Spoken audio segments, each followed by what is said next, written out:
This is a live session intended to address your personal problems, those problems which you have faced on the journey towards enlightenment in your spiritual journey, the journey towards self realization. The journey towards self realization is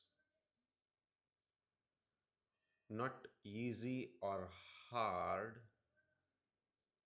because easy or hard is in terms of we speak about easy something easy to do or something hard to do in terms of physical realities, but since this is non-physical and it's in a spiritual dimension, it requires a different kind of dedication and intent.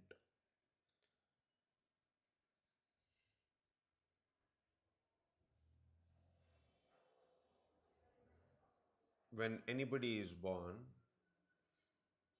as a child, the child is in a miserable state, or the child is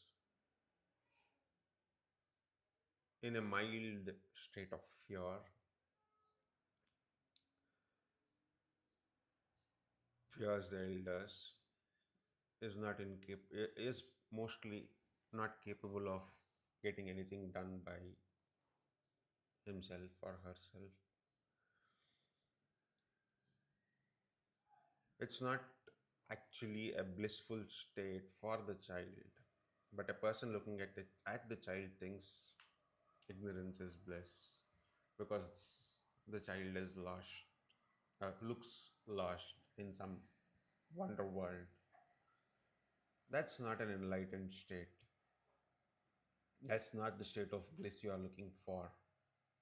In youth, we commit various sins, and there are multiple ups and downs in life. We fall behind many newfound quests, and even there, we don't see bliss. We see joy,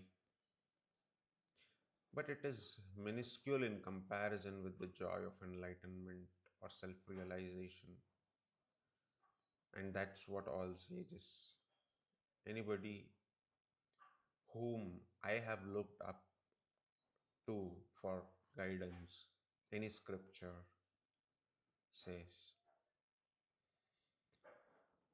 As a family man, again, responsibilities take hold, and with age comes a host of innumerable diseases. So, where is happiness in this life actually? Where is bliss? With old age comes pain, and death is always marching behind us like our shadow. Between birth and death, where was this human being truly happy in an unlimited manner? Where is that moment? Why do we even have to live this life? Of what use is it to live just like an animal? Why do we need a human brain if we are living animalistic lives? What is the life of an animal? It fights for its basic needs. Today, socially, man is reduced to fight for his basic needs, for his survival, for whatever mental afflictions he has. He wants to maintain fame, respect in society. He wants to have a good name, live a bright mark in the history. But of what use is all this?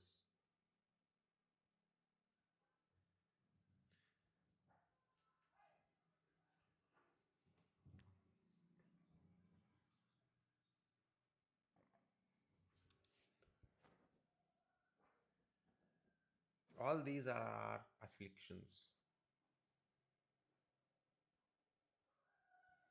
There is no happiness in them.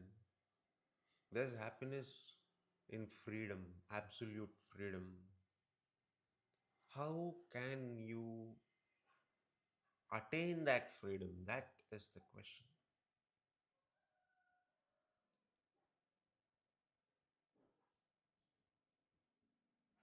You must be truly gifted to be born as a human being, because a human being is the only species that can think about the purpose of birth and realize that the purpose of birth is absolute happiness, and that absolute happiness can be attained, and that absolute happiness is what we call as nirvana.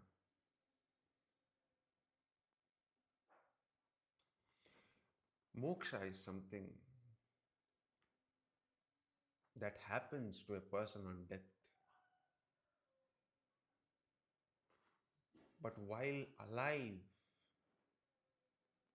a person who reaches an enlightened state, a self-realized state, even once, for a short while, will at the time of death experience that complete absolute happiness and freedom. This is what the sages say. But experiencing that absolute happiness even once, what does that mean? A person who is on his spiritual quest is a very courageous person, because he or she has the courage to step out of the framework of thinking in which all humans in this society are brainwashed into. Like the material needs, the social needs, all these things completely preoccupy a human mind. It takes a lot of courage for someone to go beyond all those requirements of the physical and the mental plane and say there's something beyond.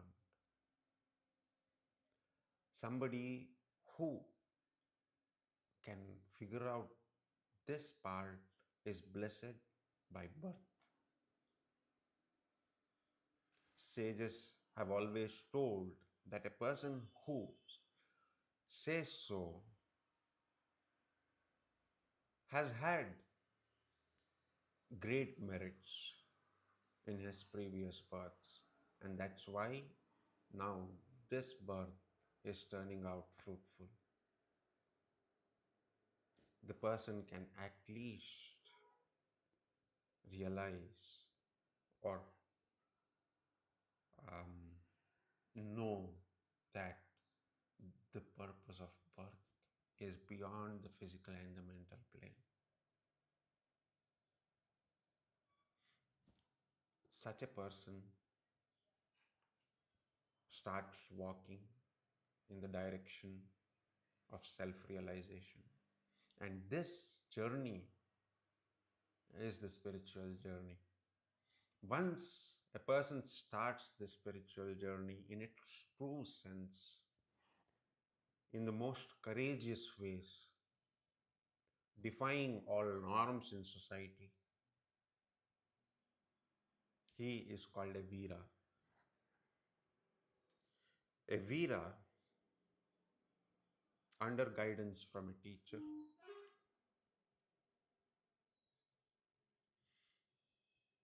continues this journey, which is a kind of penance. the journey towards nirvana, self realization. He would become a Jivan Mukta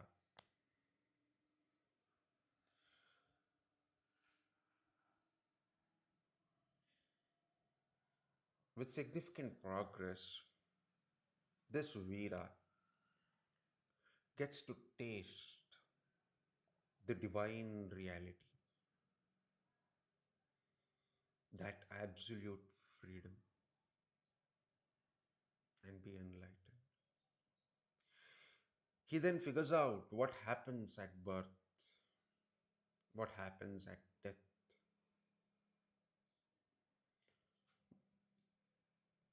When breath leaves his body is when he experiences death. When breath re enters his body, after a while, he experiences rebirth.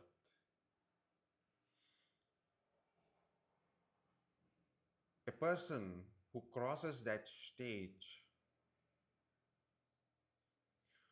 would also see that his energies rise through his chakras. And at the time of death is when his karmas would have burned. And that's when the third eye would have opened.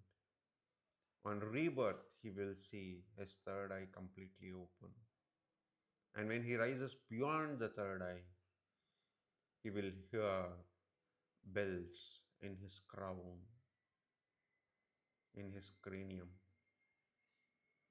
He will hear divinity. And then rise beyond that stage to a stage where he is the supreme teacher. But after all this divine experience, he lives for a while as a god. But the moment an identity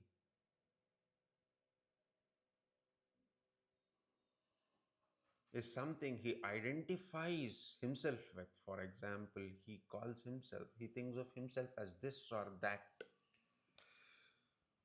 then he falls back to being a Veera, a human with that identity. When he goes beyond identity, when he becomes just the breath again, he is again a divine being living like a god on earth, experiencing absolute happiness. He flickers between these two states of being a Veera and a Deva.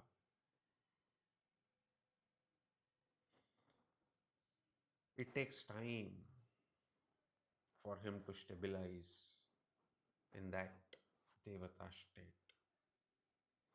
And at that point, he is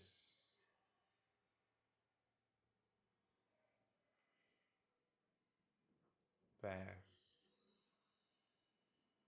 he was born to be. That's the journey of a human being. And this journey starts with something very simple from a physical dimension.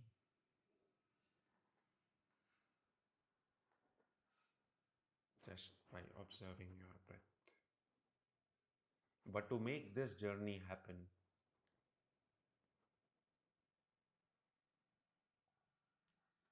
you need to be really blessed, and it would be a great gift to have someone by your side and guide you step by step I've seen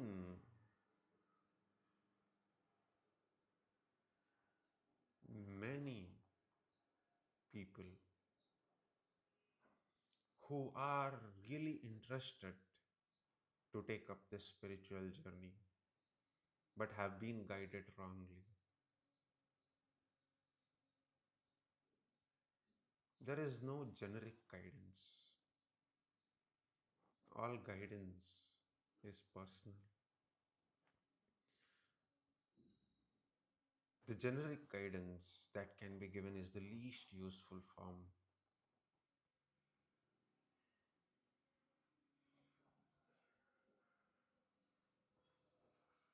I recently met a student whom I had told years ago as an answer to a question to observe her breath, to observe where the breath that we breathe in becomes the breath that we breathe out.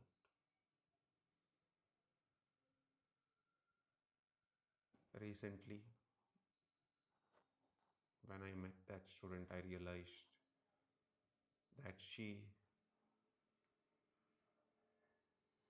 was being more of an actor in the breathing than an observer. Like she was breathing in and then breathing out and observing it. There's a subtle difference here.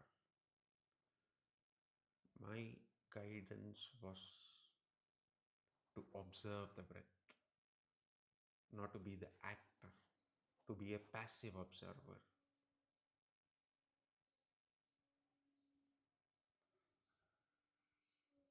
We need to guide people like this at every stage. Otherwise, there are a billion ways in which people will get lost on this path unless they're absolutely lucky. I'm here to support anyone who wants to take this journey as importantly as it is. I am looking forward to see you in the sessions that we have later. I would be available live at 11 a.m. India time. If you have questions, you can post them on chat and I will answer them live. If you have other questions that you want to ask me some other time, not live, you can mail me on the email ID given here.